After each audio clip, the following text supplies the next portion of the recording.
Nós queremos saudar a todos com a graça e a paz do Senhor Jesus e dizer que você é muito bem-vindo.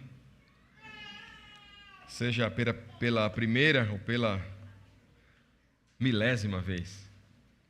Esperamos em Deus que aquilo que nós estamos falando, tratando, trabalhando aqui, encontre lugar no seu coração. Aliás, falando nisso, nós estamos tratando sobre um assunto o qual julgamos pertinente, necessário, em pleno século XXI. Santificação, o amor diligente de Deus pelo seu povo. Algo que, no meu pífio entendimento, tem sido esquecido pela igreja contemporânea.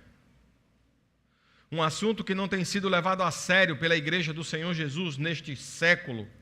Na contemporaneidade, temos nos esquecido, irmãos, sobre o fato de Deus exigir que a sua igreja seja uma igreja santa, sem mácula, nem ruga ou coisa semelhante. A igreja a qual o Senhor Jesus Cristo vem buscar é uma igreja assim. Uma igreja santa. Uma igreja sem mácula, sem ruga ou coisa semelhante. E é por isso que nós temos a obrigação de alertar a igreja a respeito da maneira sobre a qual ela está vivendo e as coisas a respeito das quais ela está negligenciando. Eu queria que hoje à noite você, junto comigo, lesse um texto o qual se encontra em 1 João capítulo 3, versículo 9. 1 João capítulo 3, versículo 9.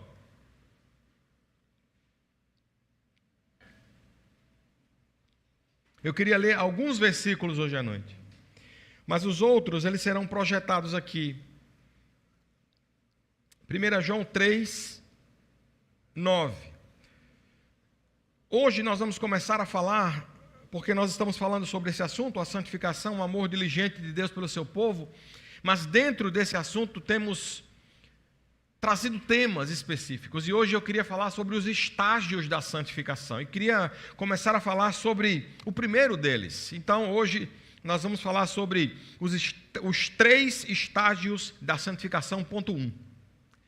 E eu queria que você ficasse muito atento àquilo que nós queremos trazer nesta noite para a sua vida, para o seu coração, para a sua alma. 1 João capítulo 3, espero que você esteja com a sua Bíblia aberta aí, versículo de número 9.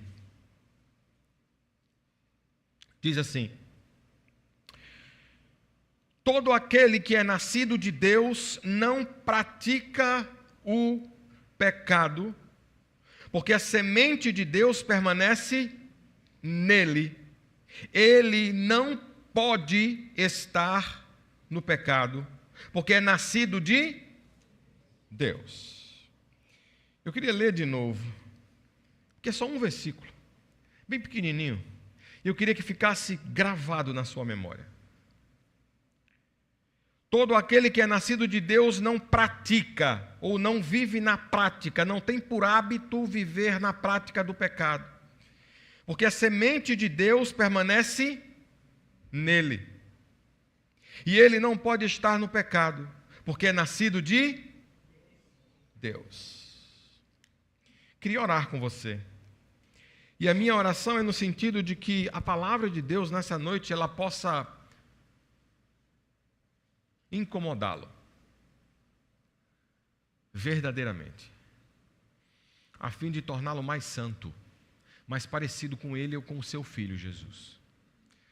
Incline a sua cabeça, feche os seus olhos e ore comigo em nome dele.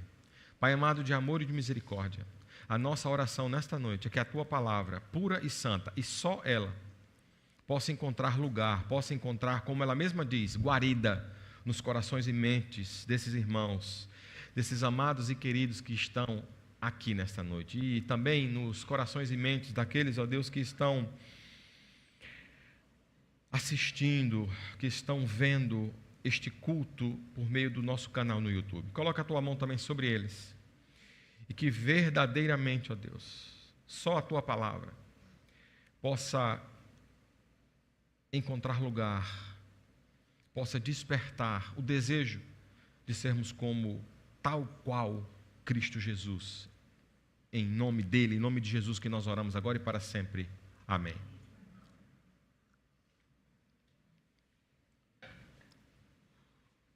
A santificação, ou a santidade, é apresentada nas sagradas letras, nas sagradas escrituras, na Bíblia, de duas maneiras.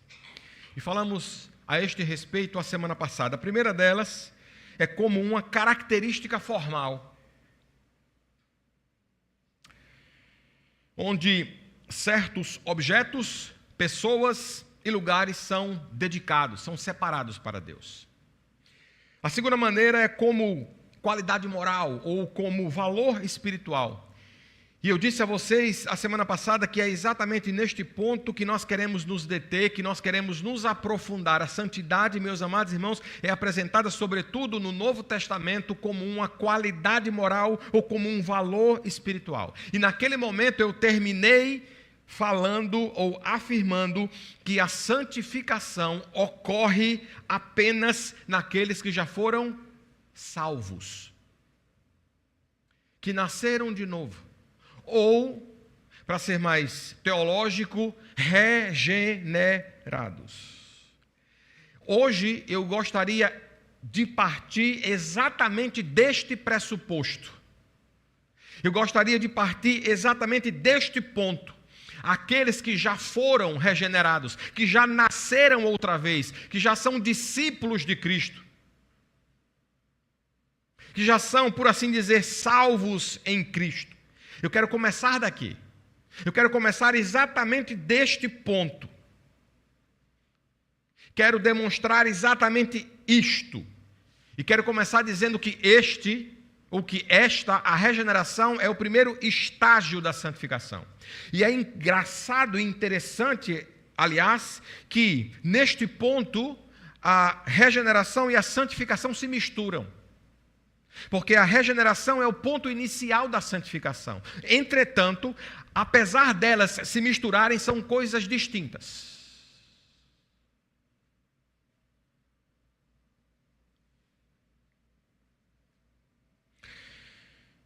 Portanto, a santificação tem o seu início, o seu ponto inicial no novo nascimento.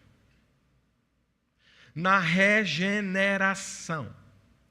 E é exatamente neste ponto, no novo nascimento, na regeneração, que o Espírito Santo de Deus passa a morar, a habitar em nós. E é por isso que nós temos vida.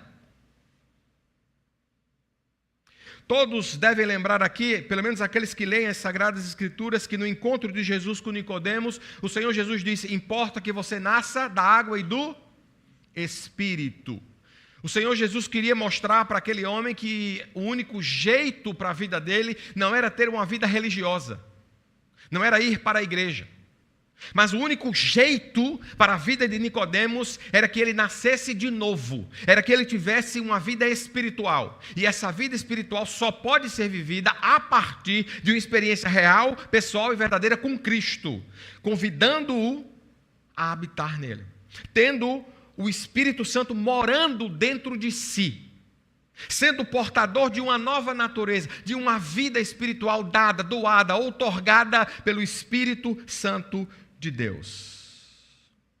Quando isso acontece, quando você é convencido por este mesmo Espírito de que você é um pecador e que você precisa veementemente da presença divina do Espírito Santo em você, e você se arrepende dos seus pecados e coloca sua fé em Cristo, na pessoa dele, convida-o a morar em você, o Espírito passa a habitar no seu coração, no seu ser e no seu interior.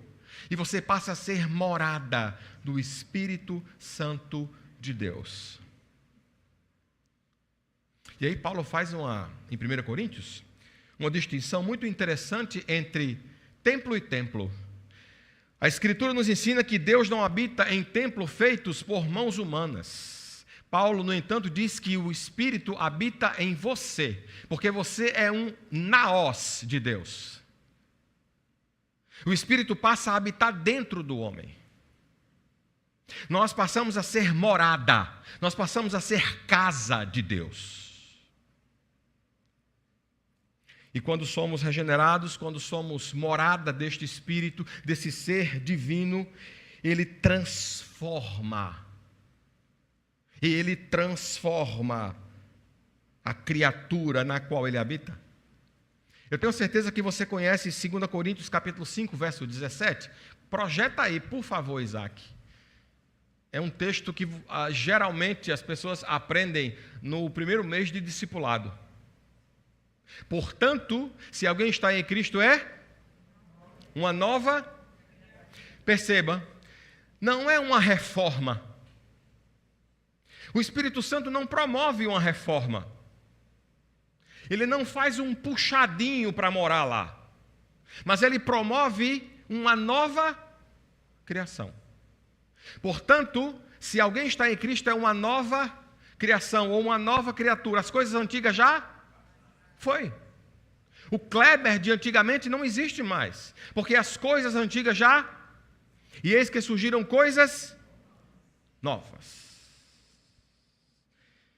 Meus amados irmãos, a regeneração traz a semente de Deus, a qual é implantada em você, a qual é implantada em nós. A santificação planta em você a vida espiritual, a qual só pode vir de Deus.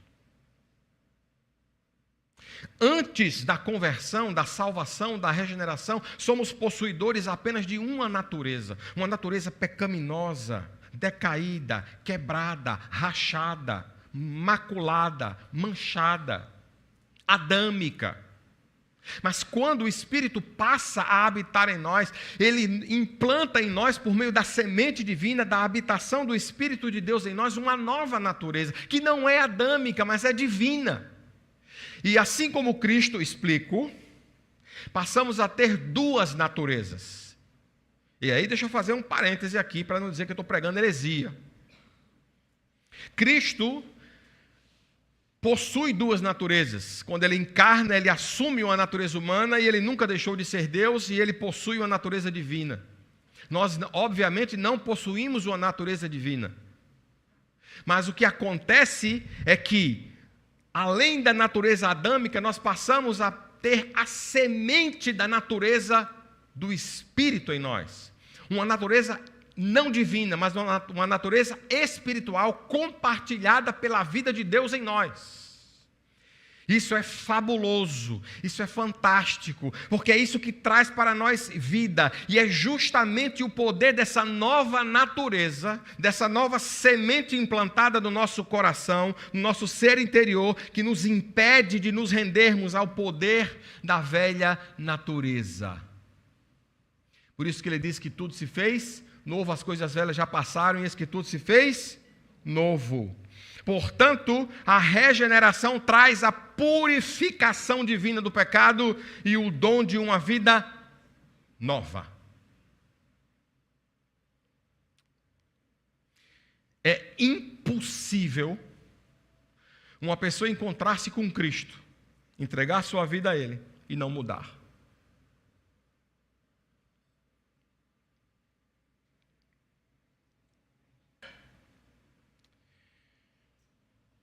Porque a regeneração traz purificação. Purificação do pecado e o dom de uma nova vida. O que é uma nova vida em Cristo? Uma pessoa que é regenerada, ela tem uma nova vida, isto é, novos pensamentos. Uma pessoa que recebe a nova vida do Espírito de Deus, ela tem uma nova vida, isto é, novos hábitos, uma nova linguagem.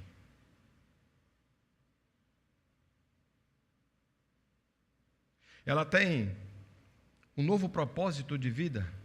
Antes de Cristo, qual era o seu propósito de vida? Ganhar dinheiro? E aí você trabalhava 18 horas por dia. Depois que você aceita Cristo, você continua com o mesmo propósito de vida? Tem alguma coisa errada, filho. Tem alguma coisa errada, filha. Qual o propósito da conversão, após a regeneração, após a habitação do Espírito Santo de Deus? Você recebeu uma nova vida. Isso significa que você deve ter novos desejos. Que você precisa ter novos planos. Conversão, a palavra conversão em grego é metanoia, que significa mudança de direção, mudança de comportamento, guinada de 180 graus. Então, se eu andava para lá antes da conversão, agora eu vou andar para lá. Não é possível um encontro real, pessoal e verdadeiro com Cristo e a pessoa continuar falando as mesmas coisas, pensando nas mesmas coisas, dizendo tudo do mesmo jeito. Não é possível.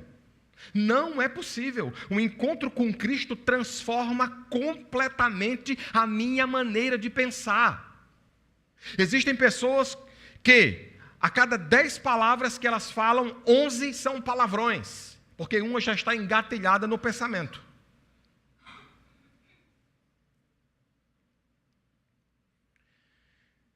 Não. Se a minha vida ela é completamente mergulhada em Cristo, eu recebi uma nova vida, então eu tenho comigo novos hábitos, pensamentos, propósitos, desejos e planos. A minha vida não pertence mais a mim mesmo. A santificação produz em mim uma nova vida, eu sou uma nova criatura. Eu sou um novo ser.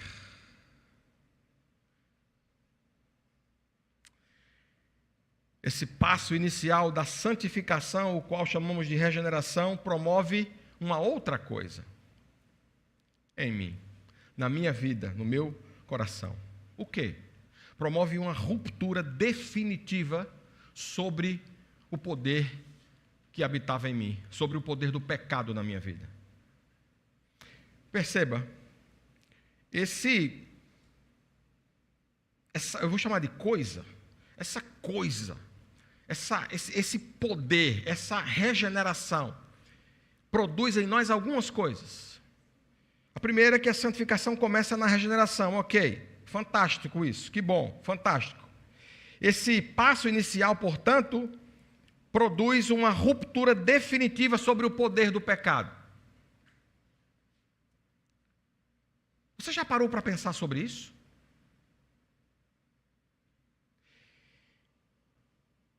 Parece que às vezes nós não meditamos nas bênçãos espirituais.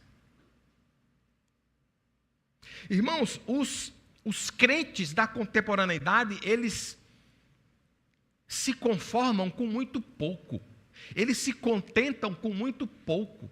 Eles se contentam com carro, com casa, com dinheiro, com prazer. As pessoas se alegram com adrenalina.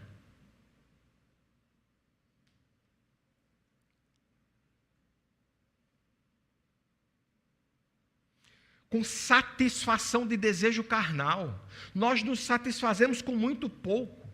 Será que nós não podemos parar para pensar sobre isso? O poder o qual habita em você, o poder da regeneração, o Espírito Santo habitando em você, no seu coração, promove uma ruptura definitiva sobre o poder do pecado que habita em você.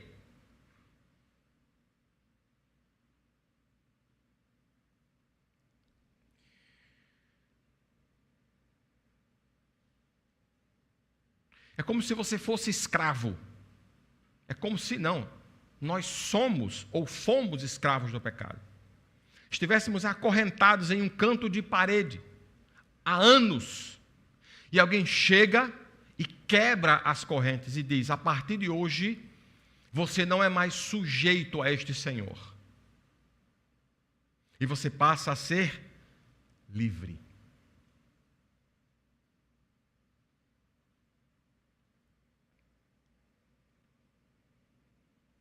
Uma vez regenerados, não somos mais dominados pelo pecado. Olha o que diz Romanos capítulo 6, versículo 18, Isaac, por favor. Romanos capítulo 6, versículo 18. Vocês foram o quê?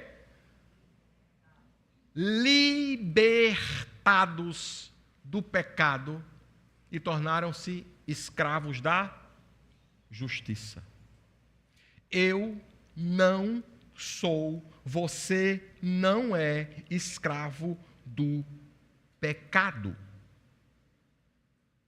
Logo, por meio do Espírito Santo de Deus, por causa daquela semente que foi plantada em você, que habita em você, é possível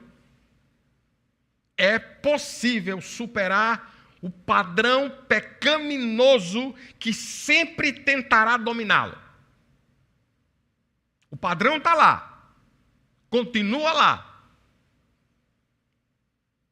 O pecado continua latente, ele está adormecido, anestesiado pela presença dominante, poderosa do Espírito, mas ele está lá.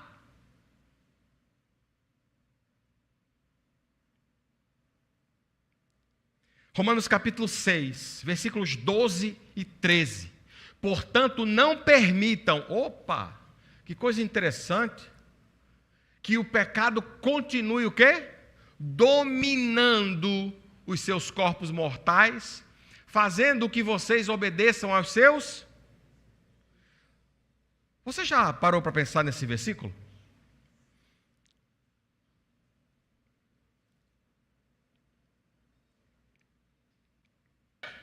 Quem é que permite ou não que o pecado domine você agora?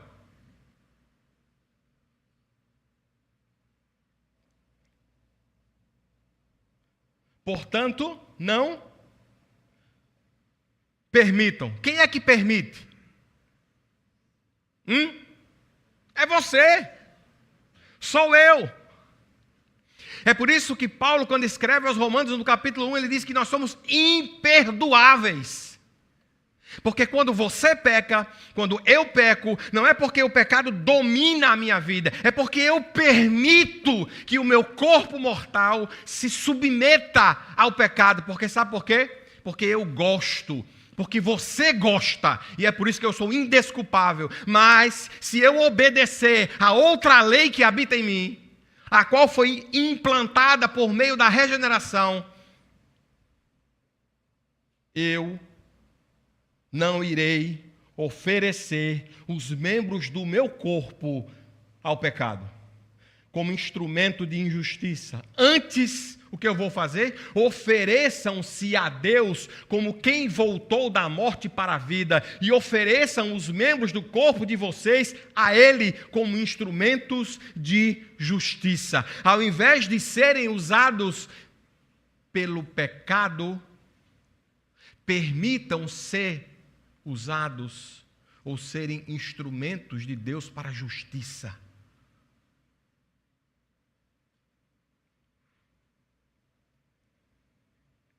Não esqueça, você tem dentro de si o poder, a semente para superar as tentações e as seduções do pecado. Eu nunca vou poder me justificar diante de Deus afirmando que o pecado que habita em mim é maior do que a semente do Evangelho que foi plantada no meu coração. Nunca. Porque a Escritura afirma que aquele que está em nós é o quê? Infinitamente maior do que aquele que está no mundo. O pecado não é mais seu senhor, como antes da regeneração.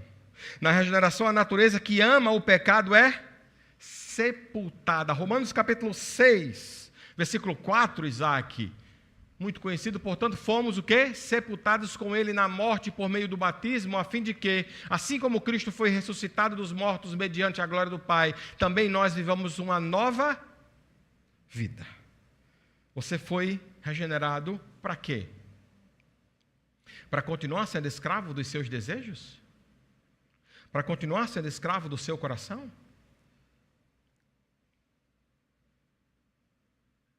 Você foi ressuscitado com Cristo para viver em novidade de vida, querido. Para ser como Cristo. Para dizer não ao diabo. para dizer não a si mesmo, quando este ser interior quer desviá-lo da eternidade. O rompimento inicial com o pecado promove, em segundo lugar, uma reorientação do coração. O novo nascimento, a regeneração, a santificação inicial, promove uma reorientação do coração. A regeneração promove uma transformação dos nossos desejos.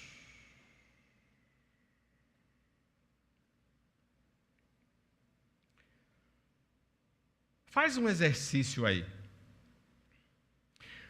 Procura lembrar do que você tem desejado nos últimos 7 dias.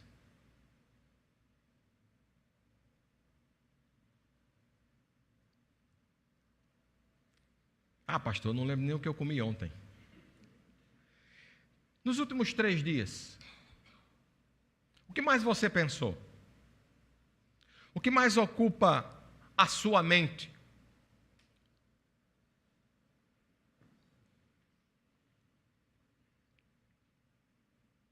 Quero ganhar na Mega Sena, quero ganhar na Mega Sena, quero ganhar. Foi isso?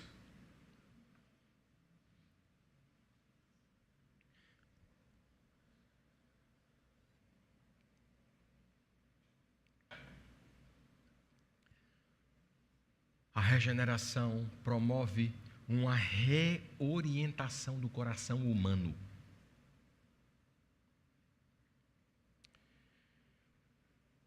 Por que o Espírito Santo faz isso?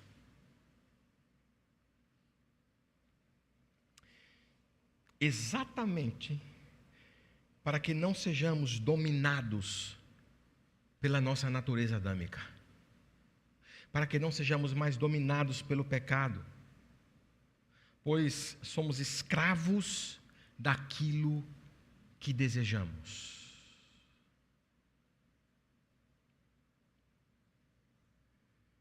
A Escritura não nos impede, irmãos, de amar. Aliás, amar é uma coisa boa. Amar os nossos filhos, amar a nossa cidade. É tão ruim, irmãos, eu sou nascido e criado nesta cidade, mas Natal é uma cidade que eu não reconheço mais. Natal já foi a cidade mais limpa do Brasil, o ar mais puro do Brasil. Natal já foi considerada uma das cidades mais seguras do mundo. Hoje você olha para Natal e você vê Natal uma cidade absolutamente violenta. Uma cidade completamente suja. Você não consegue andar nos canteiros centrais da cidade, porque você tem que competir com o mato. As suspensões dos nossos carros, misericórdia, os pneus dos carros, é muito buraco. Você vai para a Zona Norte, parece uma tábua de pirulito. É impressionante, é incrível, como nós não reconhecemos mais a cidade na qual nascemos. Portanto, não existe nenhum problema em você amar uma determinada região, uma determinada pessoa, uma determinada comida. Ah, eu amo.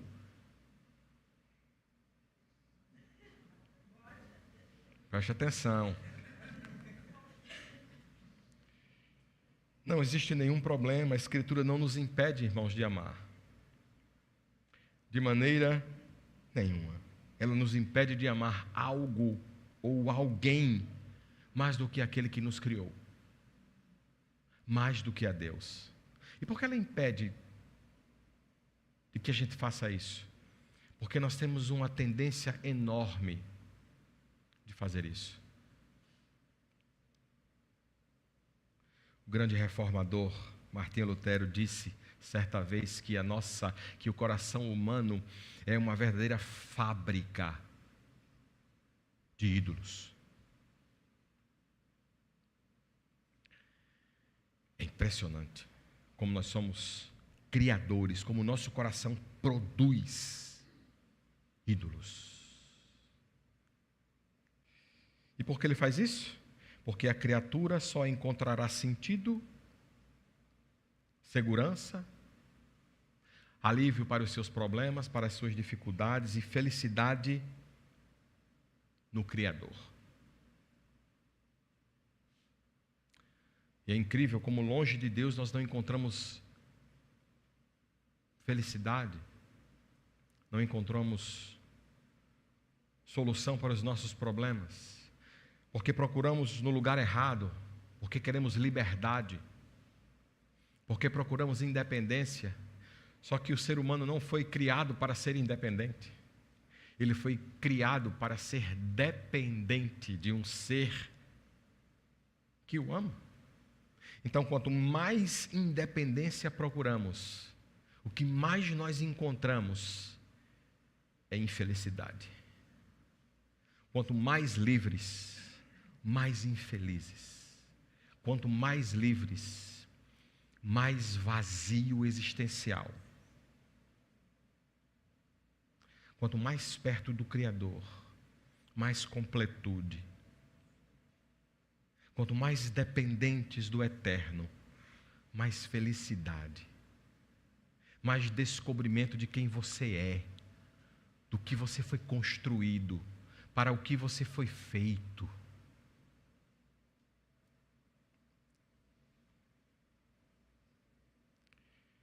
O que você realmente ama? O que você realmente ama?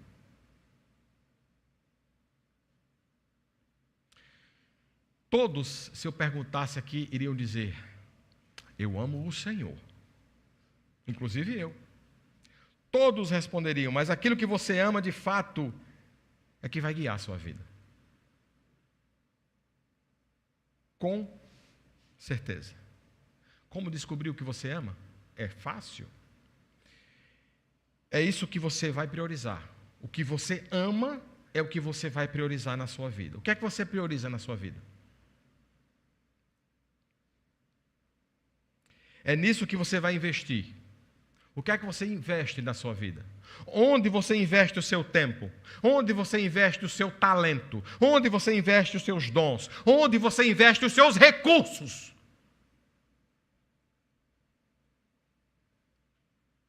É isso que você ama.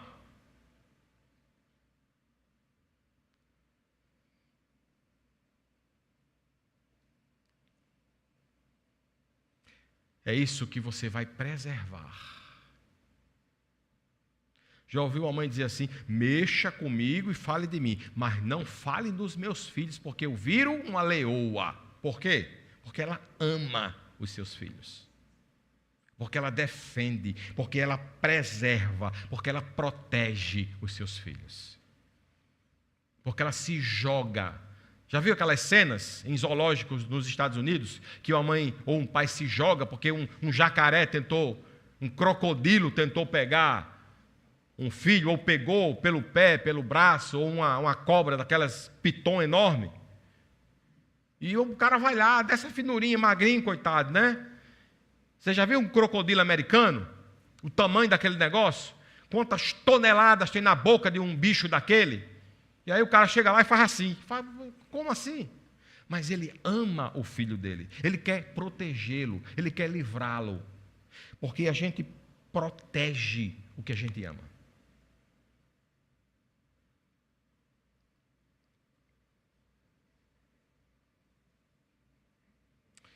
Aquilo que você ama, de fato, é que vai guiar a sua vida.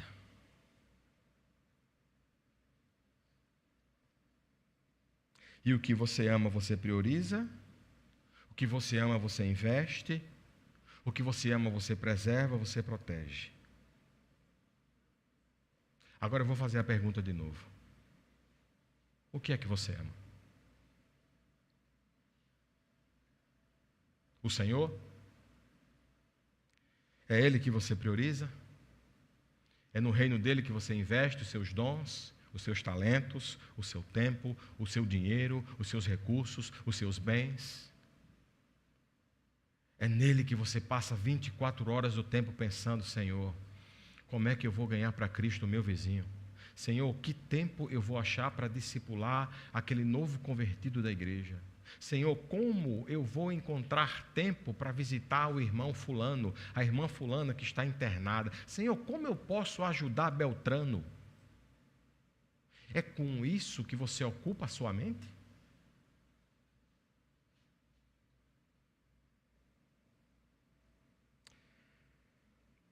Você tem um novo coração. Você foi regenerado. A santificação inicial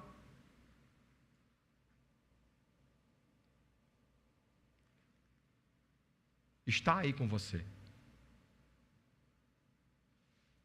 O que ocorre quando você é um novo nascido? Quando o seu coração foi transplantado, foi tirado o coração de pedra e posto um coração de carne, você recebe uma nova vida. Você recebe uma nova natureza. Uma natureza espiritual. A semente de Cristo, do eterno, foi plantada na sua mente. E você recebe uma nova liberdade. Agora você tem a oportunidade de olhar na cara do pecado e dizer: não, eu não vou fazer. A vontade está aí. A vontade está aqui. Mas agora, eu posso dizer não. Porque o pecado não domina mais a minha vida. O pecado não reina mais como Senhor do meu coração, do meu ser interior. Porque com o novo nascimento, com a regeneração, houve uma reorientação do meu coração. Reorientação do meu coração. Porque o novo nascimento produziu em mim uma ruptura definitiva, de uma vez por todas, sobre o poder do pecado que agia na minha vida. E tudo isso, sabe por quê? Porque você foi salvo, regenerado, nasceu de novo. Se nada disso acontece na sua vida, você precisa rever se você é salvo.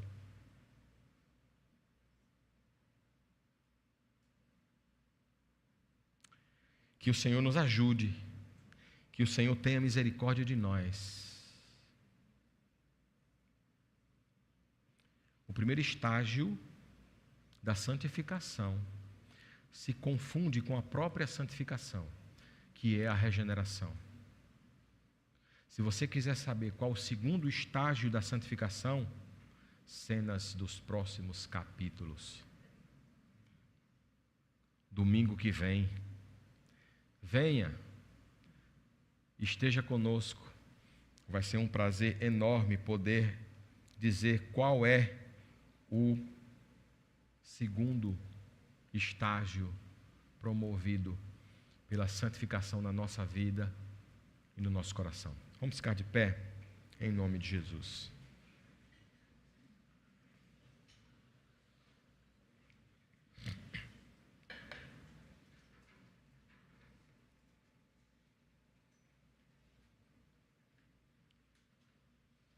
Queria convidar o Ministério de Louvor.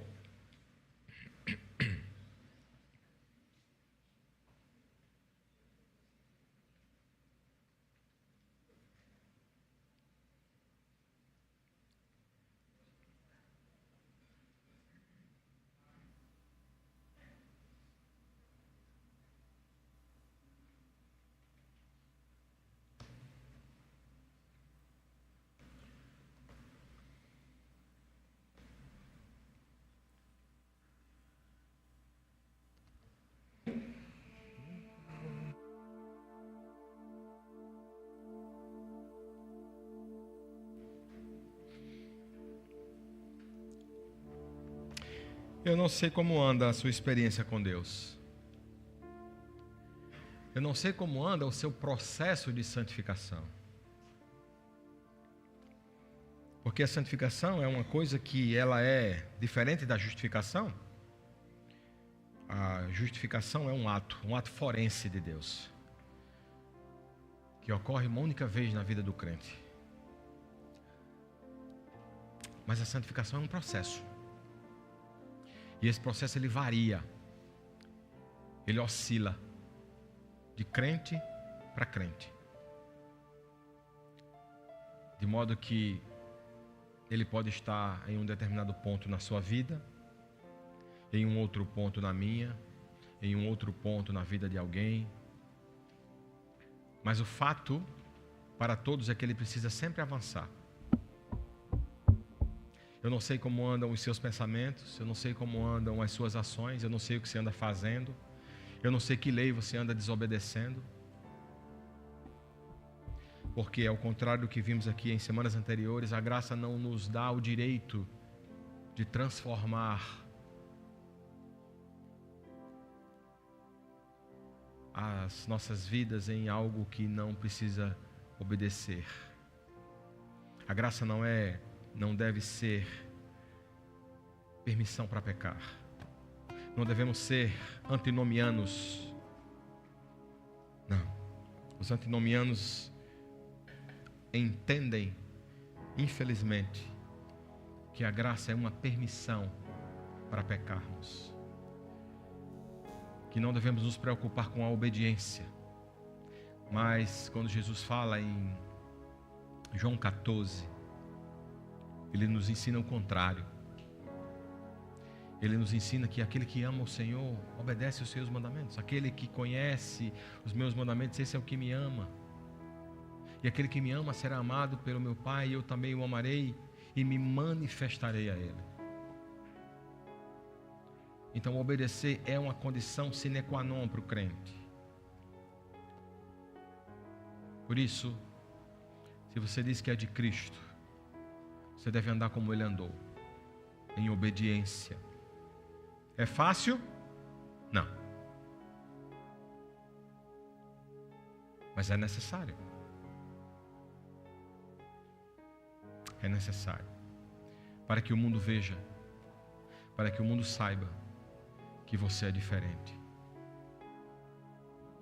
Pelas suas obras, você foi salvo para produzir boas obras, para ser bom, para ser educado, para ser gentil, para ser benigno. Você foi salvo para ser santo, como Cristo é santo.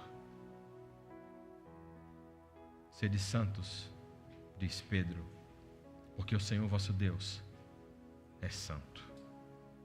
É assim que tem que ser. É assim que precisa ser. E isso tem sido negligenciado pela igreja contemporânea. Temos negligenciado, irmãos, a santificação, sem a qual ninguém verá o Senhor. Então eu queria cantar agora. E se você entende que o seu processo de santificação está muito atrasado, eu queria que você tivesse a coragem de sair do seu lugar, de vir até aqui à frente. Eu quero orar com você, para que Deus te perdoe, para que Deus acelere junto com você esse processo. Se você ainda nem iniciou esse processo, se você ainda não entregou sua vida a Cristo, faça isso hoje. Porque sem Cristo, sem o Espírito, não há salvação. Mas essa decisão é sua. Eu não vou aí pegar na sua mão. Eu não vou tentar emocionar você. Não. Eu vou cantar um cântico. Nós vamos cantar um cântico. E se você se sentir incomodado pelo Espírito de Deus, você sai do seu lugar livremente. Você vem até aqui à frente. Você coloca-se à disposição de Deus. Amém.